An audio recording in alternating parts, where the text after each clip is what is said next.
Okay. So today I want to talk about the movie. Oh wait, I forgot to say my name is Cyan. In case anybody doesn't. You know what? Go back. Anyways, I don't know how to stop it from moving forward. So if it moves, then it's not my fault or my problem. I don't know. So today I want to talk about the movie Sgt. Pepper's Lonely Hearts Club Band from 1978. A little bit about what went wrong and why I really love this movie. This is my favorite movie of all time that I've ever seen out of anything in the universe. It just is. A lot of people didn't like it, and if you look it up, you'll see it has 0-star reviews because nobody likes it. But I don't really care, I really like it. So it's based on the 1967 Beatles album of the same name, but other than that, it has absolutely nothing to do with the Beatles. And yeah, so this next clip that you're going to see is the Bee Gees talking a little bit about what the movie is about and kind of the musical connection to the Beatles and the fact that other than that, it has nothing to do with the Beatles. So that's what this upcoming clip is going to be. And it's fantastic. Does this film still have anything to do with the Beatles? Oh yes, it's all the Beatles music. Yeah, John, It's not the no. Beatles story. Nothing to do. We're not the Beatles in the film. We're playing Sgt. Pepper's band, Yeah. which is the band that they wrote music about. And we lived in Heartland, mid-America. The two different things about this film is we're not playing the Beatles because the Beatles it's a fictitious group, and the other thing is it's not the story. The Beatles never wrote this story either. It's a different story. Right. So there's the only thing that has any connection with the Beatles is the fact that they wrote the music. Right. And as you can see, obviously, it stars the Bee Gees.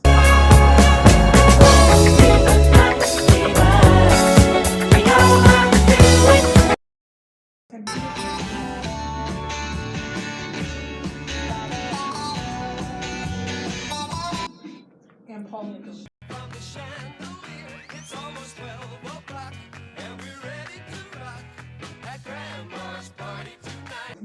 Okay, so anyways, in 1978, movie musicals were really, really popular. As you can see, they had like Saturday Night Fever and The Wiz and Thank God It's Friday and all these types of movies. So you would think, hey, we have some really big stars in our movie and people really like the Beatles. So why would our movie not be popular? You know what I mean? And now the difference between Sgt. Pepper and these movies is which is kind of where they made their mistake, not really, but kind of, is that these all featured original music. As obviously Tommy features music from The Who, and that's their movie. All of these were original scores, soundtracks, all that. Sgt. Pepper is a movie of covers, and typically, I noticed in the past, people don't like cover songs, people don't like cover versions, people don't like remakes. Now it's kind of a thing, so it's switched in the last 40, 50 years. But back then, just if you did covers, people assumed you were unoriginal, had no talent, and were like, hey, you don't know what you're doing. But that's pretty much why it flopped.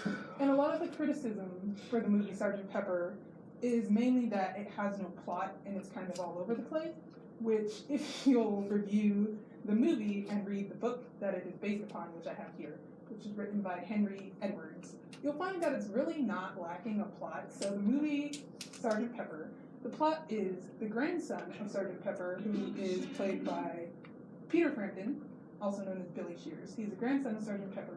And he kind of takes over the Sgt. Pepper band and makes his own new version of it. I won't tell you what happens to Sgt. Pepper for why he has to become the new Sgt. Pepper because that would be spoiling the movie, so I'm not going to say.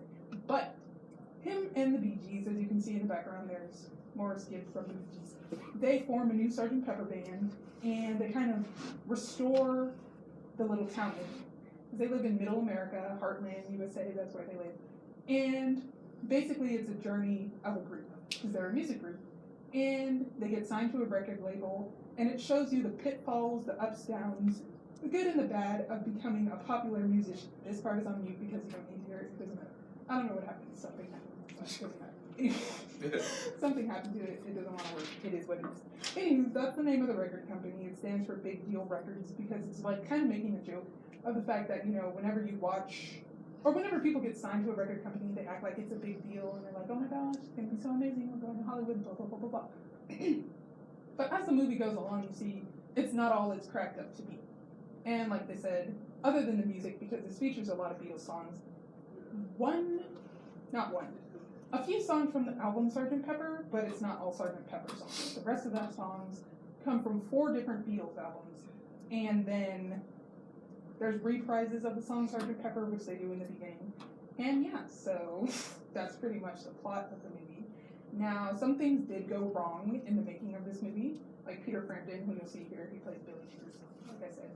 when the movie came out, he was in a really bad accident, so he actually didn't get to see the premiere of the movie or hear anything about what happened at the time when the movie came out because he broke both of his hands, he broke his feet, he broke his wrists, and so he couldn't see the movie, so he didn't know what happened. And his mom had to tell him that people didn't like the movie. You know, she was at the premiere, and people were booing the movie because they didn't like it. And yeah, so even though it seems like a happy, lighthearted movie, there's a lot of really messed up stuff that happens in the movie, but it's really good. So I would recommend you watch it if you just like, I don't know what you call it, just random movies. And the reason I like it is because it's not like your typical movie, like a lot of movies nowadays, they have a lot of cursing, they have a lot of violence, which is fine, but a lot of times it doesn't really fit. This movie, I would say, is just a movie. It's just, nothing happens in it, but I like it. So, yeah. And that's pretty much all I wanted to say about this movie. I could go into a little bit of this controversy about it now. Robin Gibb, who is the one you see with the yellow shirt, and don't really know if you can see him, but it doesn't matter. Before the movie came out, he was saying that Sgt. Pepper, this version, would essentially be for a new generation of people who had never heard the Beatles before, and it would basically be like the Beatles version of Sgt. Pepper never existed. Now this, I feel like, kind of marred the movie before it even had a chance to become anything, because you're more or less saying we're better than them, and we're going to erase them from existence, which you can't say if you're taking somebody's art and reinterpreting it in your own way. Now, like I said, because I don't like the Beatles anyways, I like Sgt. Pepper. So, yeah. And really, I just say, you know, you can kind of look at it any way you want to, give it your own opinions, and yeah, so pretty much that's my speech on Sgt. Pepper. There's nothing more to say, other than I just really like this movie, so yeah, so I thank you for listening to my hoopla speech, and yeah. So, Hoopla. yep.